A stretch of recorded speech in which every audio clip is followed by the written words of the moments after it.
மயக்கம் போட்டு விழுந்துட்டாங்கன்னா அங்க இருக்கிற பொதுமக்கள் கூறியதன் அடிப்படையில், காவல்துறை கூறியதன் அடிப்படையில் தானே வருவாங்க.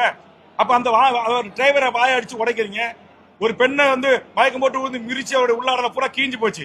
அந்த ஆம்புலன்ஸ் டிரைவர் அவருடைய சட்டையை கட்டி கொடுத்துட்டு போய் இறக்கிட்டு 2வது ரவுண்டு வராரு. அவரை போய் சட்டை இல்லாம எப்படி ஆம்புலன்ஸ் டிரைவர் அவரை போட்டு அடிக்கிறீங்க? அவர் தன்னிலை விலக்கு சொல்றதுக்கு அனுமதிக்கப்பட்டிருக்கீங்க. ஒரு குறுக்க ஒரு ஸ்கார்பியோ கருப்பு காரை போட்டு விசையினுடைய முக்கிய நிர்வாகிகள் தடுக்கிறாங்க, ஆம்புலன்ஸ் வரக்கூடாது, விடக்கூடாது.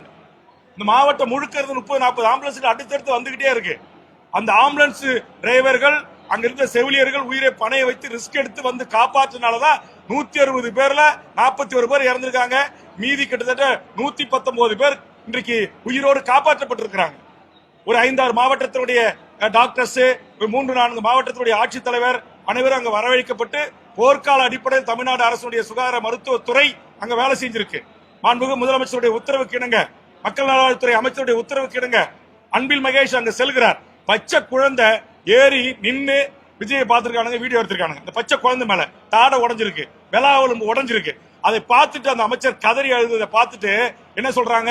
நடிக்கிறாரு, மகா நடிப்பு. அப்படி கேலியும் கிண்டலும் அருவருக்கத்தக்க அரசியல் செய்கின்ற ஒரு கேவலமான நாடா தமிழ்நாடு மாறி இருப்பது வேதனைக்குரியது, வெட்கப்பட வேண்டியது.